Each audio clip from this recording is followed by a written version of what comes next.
Combate, a trincheira do contribuinte. Menos impostos, mais empregos.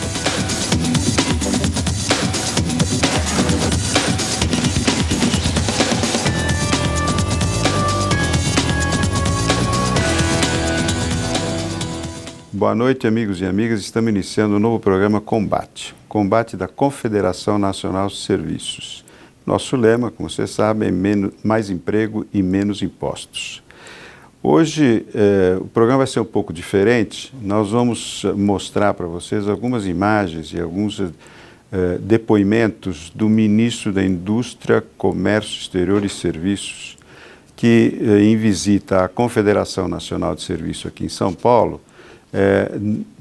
perante uma reunião, café da manhã, com vários líderes empresariais da área de serviços, apresentou alguns questionamentos e algumas informações sobre o Ministério e a perspectiva do crescimento dessa área.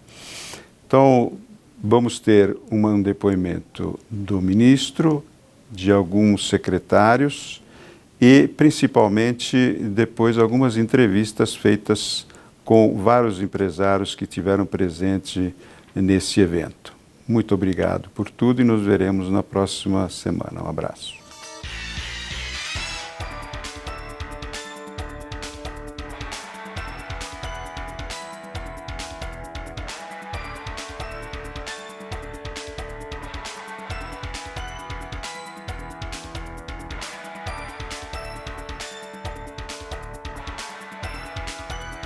Ministro, a sua presença aqui, como já foi colocado pelo Humberto e pelo Zé Luiz, é primordial de fincarmos uma bandeira no governo federal, mostrar o que é o setor de serviço e a pujança desse setor e a necessidade de ser considerado esse setor como a atividade primordial da economia brasileira. Com 70% do PIB, nós merecemos sentar na mesa, pelo menos na mesa de negociação. E qualquer evento, qualquer atividade que o governo queira fazer, tem que ser chamado o setor de serviço para discutir qualquer dessas atividades. Agradecer a presença de todos os amigos aqui, alguns velhos amigos que participaram e participam, indireto ou diretamente, da Confederação Nacional de Serviços, que foi uma grande iniciativa que nós tivemos de manter esse setor unido. Aqui, ministro, como o senhor vê, a gente passa o bastão dentro da mesma diretoria, mas ela está unida no desenvolvimento desse setor como um todo. E isso que interessa. Nós não temos vaidade de ser iniciantes ou protagonistas primordiais. Nós somos participativos. O que a gente quer é participar, quer ativar e quer fazer com que a economia brasileira cresça. E a economia brasileira não pode crescer se não for chamado o setor de serviço para que participe dela ativamente. Então nós queremos, com a nossa gestão, e o Marcelo Maia e a sua equipe estão orientados a isso, não só ter no nome do Ministério os serviços, mas ter na pauta, ter na agenda do Ministério o setor de comércio e o setor de serviços. Por isso que nós queremos ouvi-los.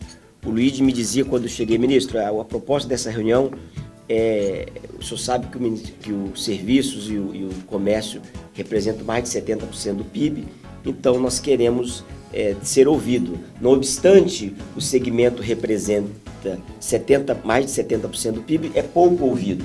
Então nós estamos aqui mais para ouvir, como eu disse, do que para poder falar. Mas evidentemente que eu preciso fazer algumas considerações rápidas sobre alguns temas que eu julgo que é relevante e é importante para esse nosso diálogo. Eu vinha agora de casa para este encontro e vinha ouvindo uma rádio de notícias e foi noticiado que há um levantamento da OCDE que aponta o Brasil, especificamente a matéria falava desses dois países, o Brasil e a Rússia, já como países que voltaram a crescer.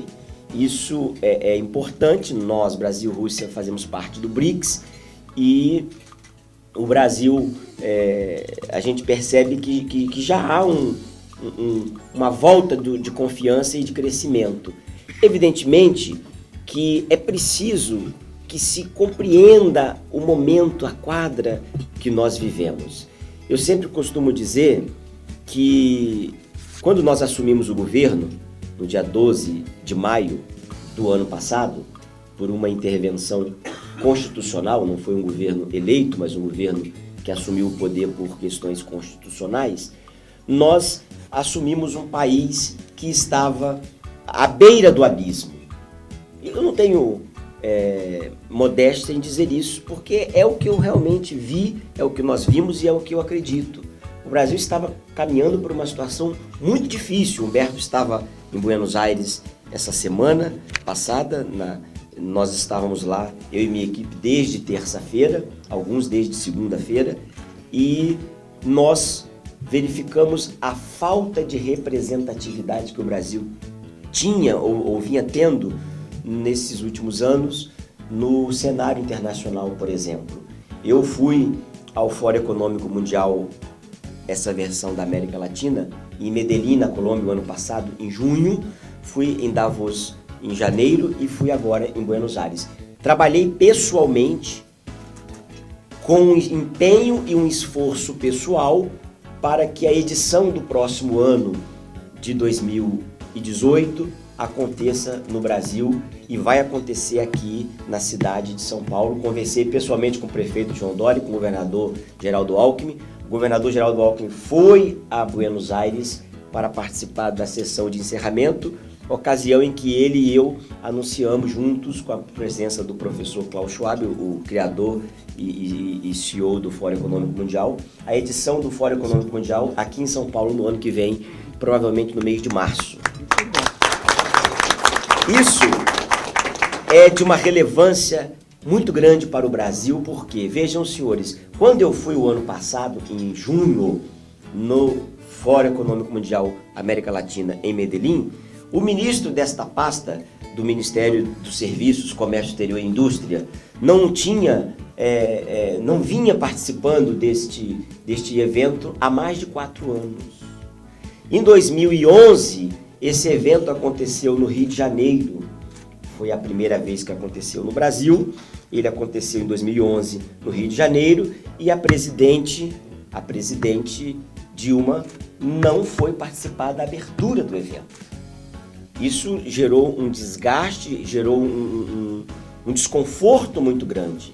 Lá em Medellín, nós presenciamos o presidente Santos e o presidente Macri participando da abertura do evento. Portanto, o presidente anfitrião e o presidente que ia ser o próximo anfitrião.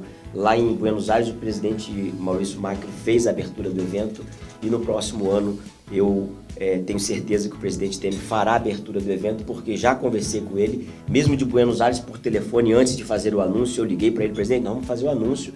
O governo federal tem que participar desta forma. Tudo bem? Podemos mesmo ir em frente? Ele disse: não, pode ir em frente, pode anunciar e o evento será feito aqui no Brasil. Mas muito mais do que isso, Luigi, eu participei também em julho do ano passado da reunião de ministros de comércio do G20, que ocorreu na China, em Xangai. E também há 4 edições que o Ministério não era representado no nível ministerial. Então, o Brasil foi se afastando dos principais players do mundo, das principais economias do mundo, e se associando e se aproximando aqui de algumas economias pouco democráticas e, sobretudo, vizinhas. Nós estamos trabalhando para reinserir o Brasil no cenário internacional. Por isso, esse esforço de trazer esse evento para o Brasil no próximo ano. Veja, senhoras e senhores, só fazer um parênteses, a importância que se tem. A Argentina recebeu agora a edição América Latina do Fórum Econômico Mundial, vai receber em dezembro a reunião ministerial da OMC, da Organização Mundial do Comércio. Essa reunião acontece a cada 2 anos. e vai receber o ano que vem a presidência, vai ser a presidente do G20 no próximo ano, portanto vai realizar todas as reuniões de ministros e também de cúpula do G20. Então, esse novo momento aqui das duas principais economias da América do Sul, há um alinhamento desses dois governos, do presidente Temer com o presidente Macri. Nós tivemos em Buenos Aires também uma reunião trilateral Brasil, Argentina e México. Na minha fala eu disse para os ministros presentes, os ministros de Relações Exteriores e os ministros de Indústria e Comércio e Serviços desses países, Brasil, Argentina e México. Eu disse para eles, nós temos aqui nessa mesa as 3 principais economias da América Latina. Se nós soubermos fazer o nosso dever de casa, nós temos como liderar e protagonizar movimentos de mudança nesse continente latino-americano. E houve um empenho e uma sinergia muito boa nessa reunião que nós tivemos com esses 3 países. Ademais, tivemos também uma reunião do Mercosul e dos países da Aliança do Pacífico, México, Peru, Colômbia e Chile.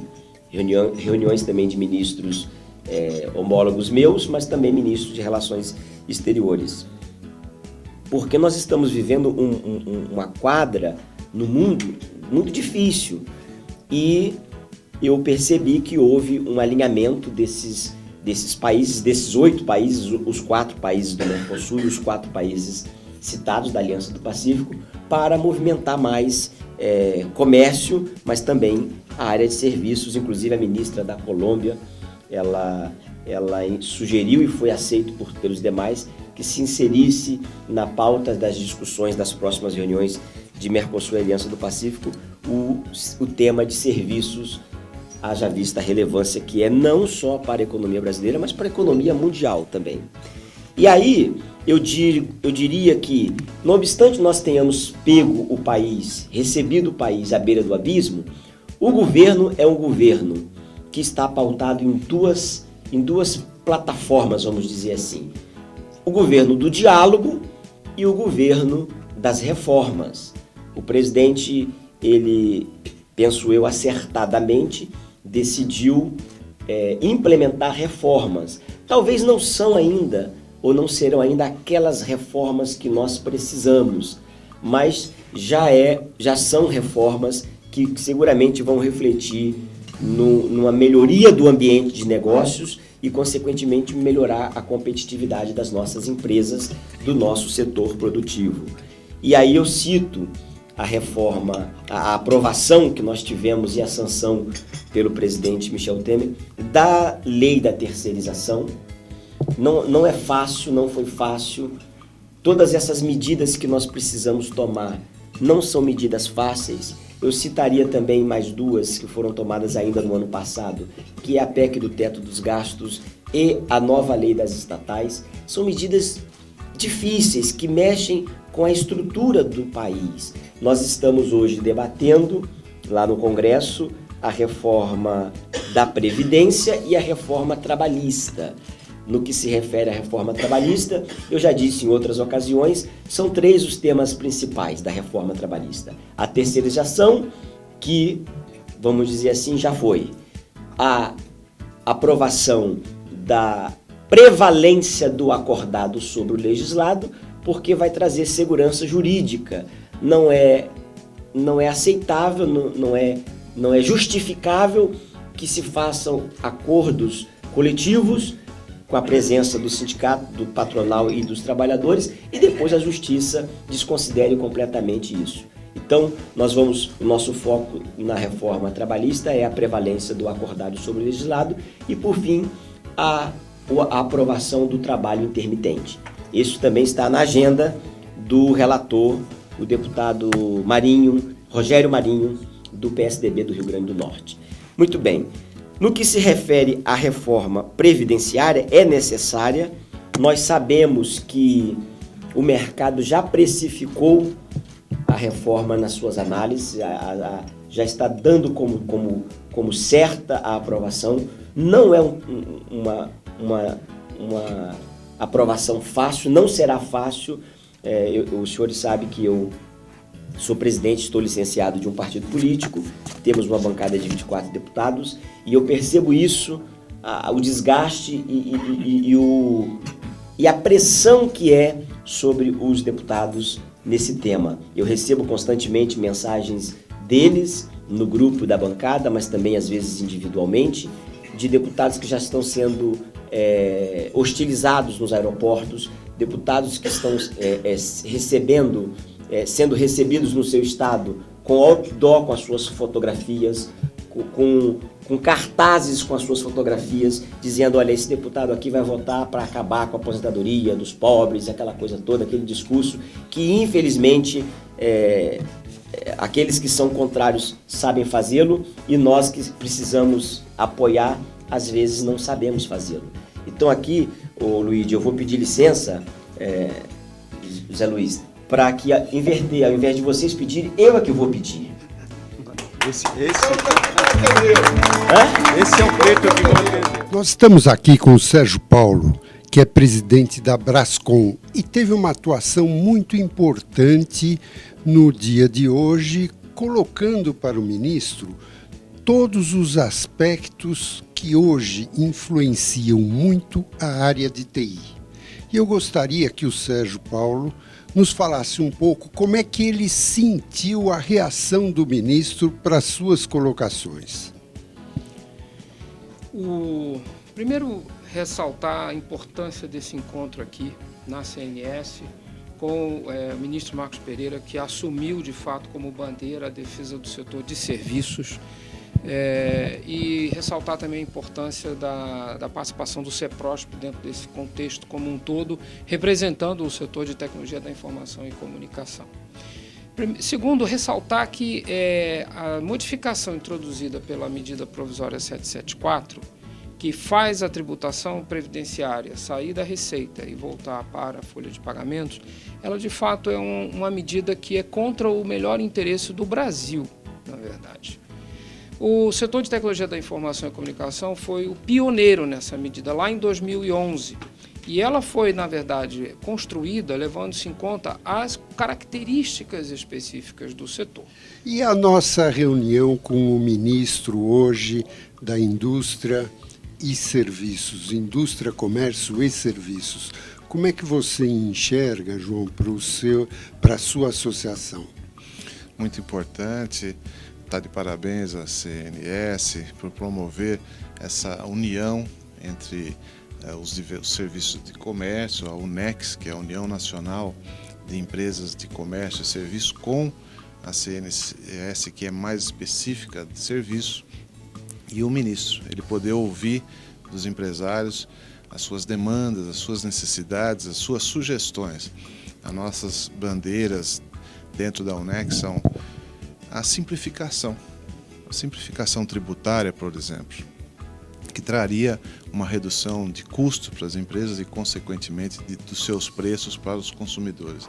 Cristina, você hoje, nessa reunião com o ministro Marcos Pereira, você estava representando o setor de franchise e teve uma atuação muito marcante. Você teve uma postura muito firme e forte com o ministro. Como é que você se sentiu com essas reivindicações e o seu agradecimento para o ministro?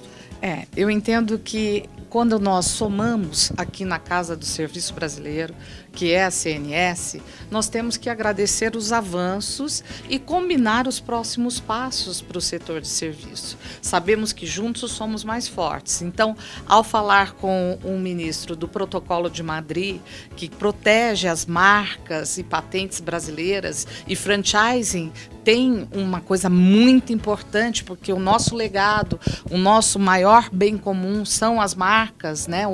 O registro de marcas. Eu quis agradecer todo o esforço que ele fez com isto, né? Já assinando o protocolo e agora fazendo com que ande dentro dos diferentes patamares para que isso se concretize. Então, isso é muito importante, acredito que não só para o franchising brasileiro, mas também para outras áreas do setor de serviços no Brasil. Caio Bernardo, ele é Relações Institucionais e que está aqui junto com o seu presidente, com o Ian, que fez uma colocação muito importante na reunião com o ministro. E eu gostaria, Caio, que você nos contasse como é o funcionamento dessa instituição que você está sendo Relações Públicas. A ABO2O representa as empresas de serviços ou assim, plataformas de intermediação e aliciamento de consumidores que liga aquele consumidor que está online ao prestador de serviço ou ao comércio que esteja offline. Então faz um contato, como, por exemplo, o iFood, a quem o consumidor acessa pela internet e vai receber o produto comercializado pelo restaurante do outro lado, dentro, onde quer que ele esteja fisicamente. Então sai do ambiente virtual e chega ao ambiente físico, a loja física do outro lado. Essa é a função do ABO2O, por isso que ele chama online to offline. Liga quem está online a quem está. Alexandre, eu gostaria que você nos falasse um pouco sobre como você está vendo as mudanças na economia.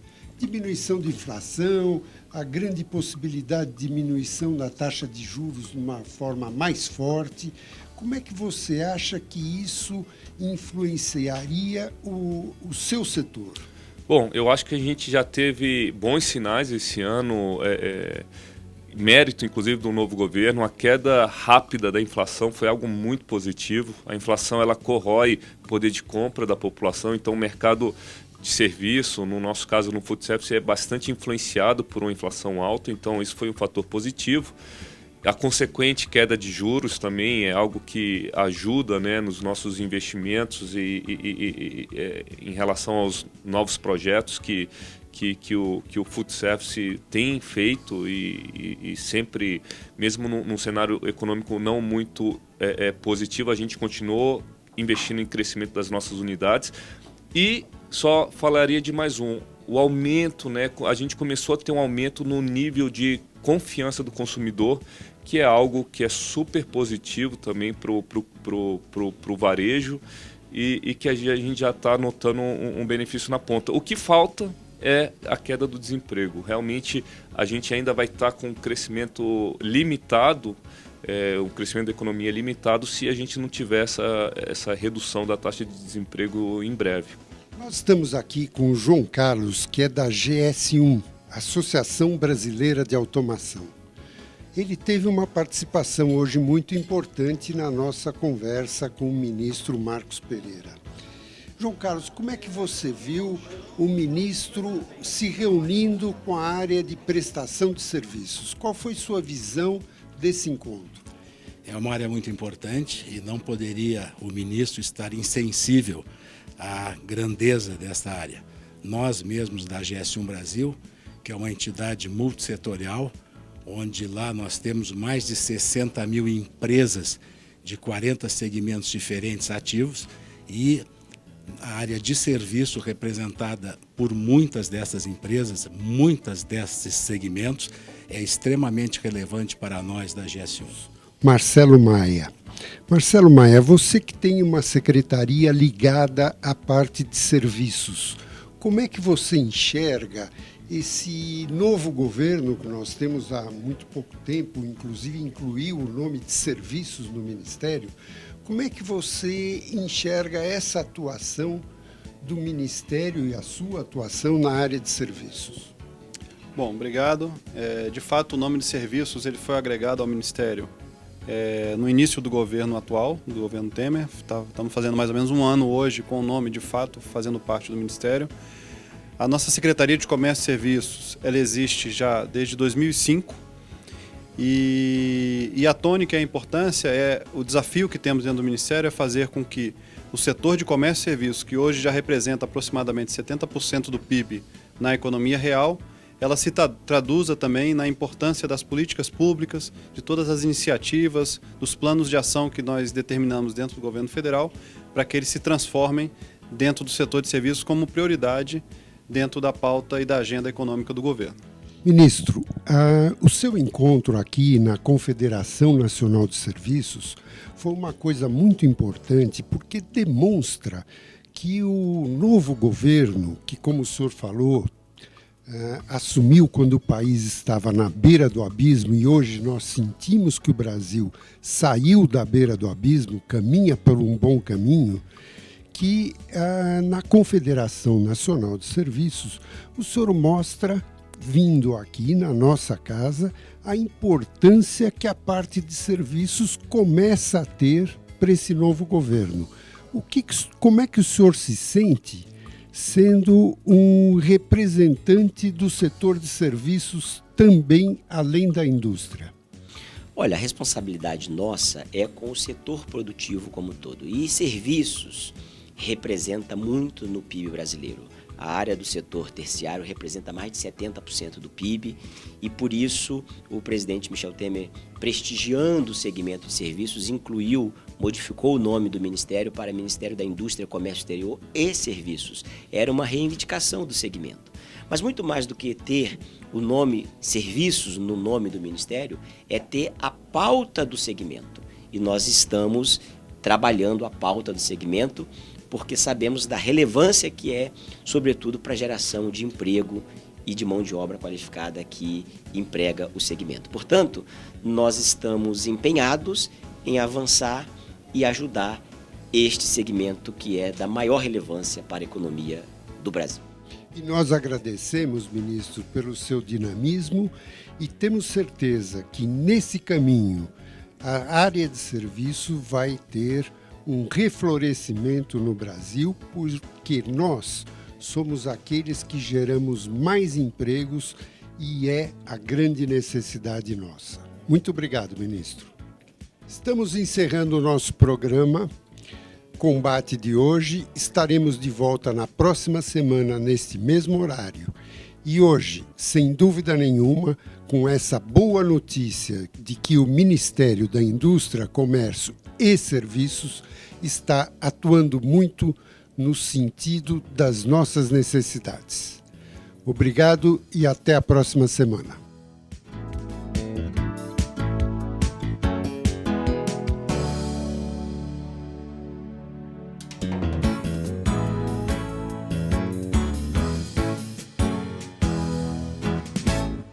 Combate, a trincheira do contribuinte. Menos impostos, mais empregos.